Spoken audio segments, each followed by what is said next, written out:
really like this mic, that it makes it so easy for me to do this. Usually, I have to find a box or something and stand on it.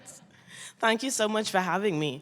I am not reading from my book today, and I think after you hear my tale of woe, you will understand why. I am a Trinidadian who has not been to Carnival in 5 years. Take a moment. Thank you. I appreciate it a lot. It's a difficult time for me, personally. And, what some of my earliest sensory memories are of Carnival. My Auntie Margaret mixing coconut oil and grease to braid our hair.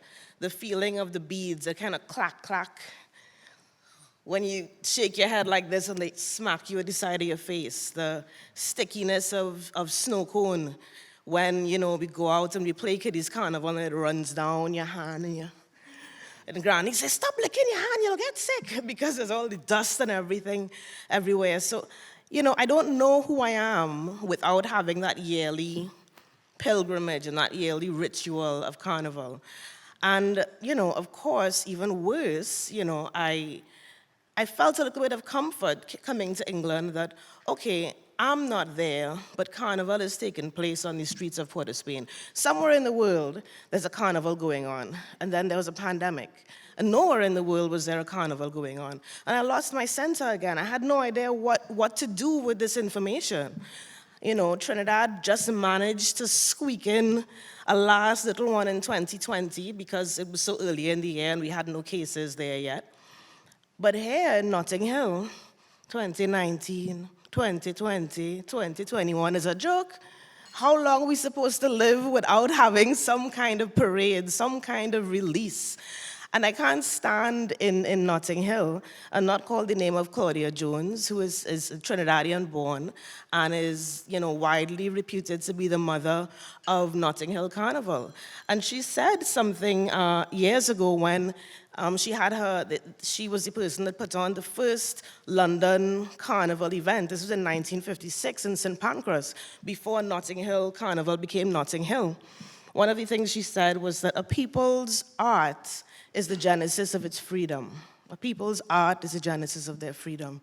And, we're sitting here and we're talking about books and we're, for the first time in a long time, able to be together to talk about the art that we love and the art that we make and celebrate the art that, is all around us. And I'm just waiting for that moment where I'm going to be able to do that on the streets in very little clothes, covered in paint or oil or whatever, and have that ultimate celebration of my humanity against systemic forces that might decide I am less than human.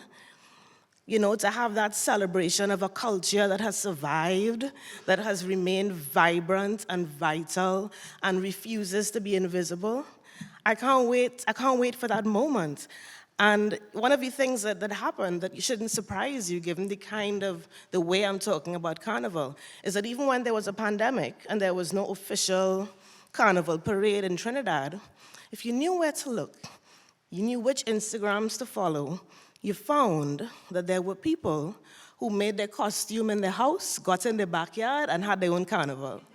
There were people that went to the savannah by themselves, nobody around, not a piece of music, maybe had their headphones, and they chipped down the savannah road, they chipped through the savannah grass by themselves. So there is no way that any kind of officialdom could decide you can't play a mass. You can't play it in the road, but you could play it in your backyard. You could play it at home, you could play it in your kitchen. And so that is the kind of spirit that I think art fosters, and art helps us to champion, and art wants us to see as vital and a unique part of us. I want to read a little bit from a Trinidadian writer called Earl Lovelace. He's one of my touchstones, one of my favorite writers.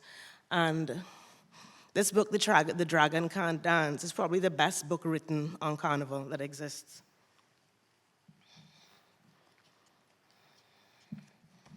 The sense of it is a character called Aldrich. Aldrich plays Dragon Mass every year.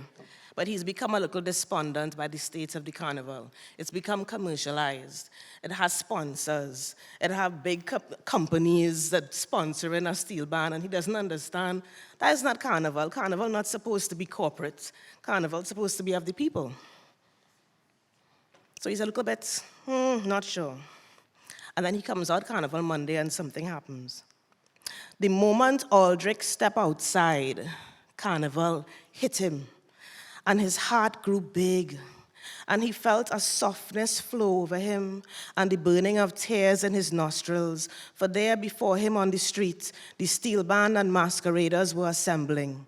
The months of practicing and sewing and painting and building were flowing together in the stillness of the morning under the eyes of women and children who had awakened from sleep and dressed hurriedly to come out and watch their band, to see their people, to admire them and cheer them and to accompany them, to tramp the pavement while the masqueraders occupied the street as a sort of guard right into Port of Spain. It hit him. Masqueraders stepping out of these red dirt and stone yards through the doors of leaning wooden shacks, middle-aged ladies fixing their brassiere straps, old man Johnson and his 3 grandchildren coming out as robbers, Prince dressed up as a fancy Indian showing off his headpiece, turning delicately, the breeze rocking him so the people could see it and so they could say, "Hey, Prince, man, you're looking good. Man, you're looking sweet, you go kill them." It hit him, the red and black and gold and green, the colors and the feathers and the satin and the people's faces with that look in their eyes, and the smell of cologne and face powder, the smell of grease and the look of wonder on children's faces, the little fellas with sailor caps on and round neck jerseys with no print, looking up at the steel band men like they're seeing giants, like they're seeing gods, and watching, fascinated by it all, as if he was seeing with the boy's eyes. Aldrich felt a tallness and a pride, felt his hair rise on his head, felt, no, this ain't no joke, this carnival.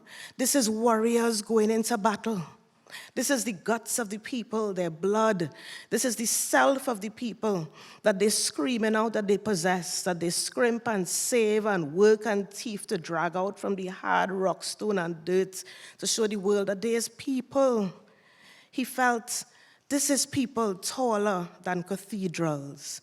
This is people more beautiful than avenues with trees. So, thank you. Thank you, Earl Lovelace. Thank you, Earl Lovelace.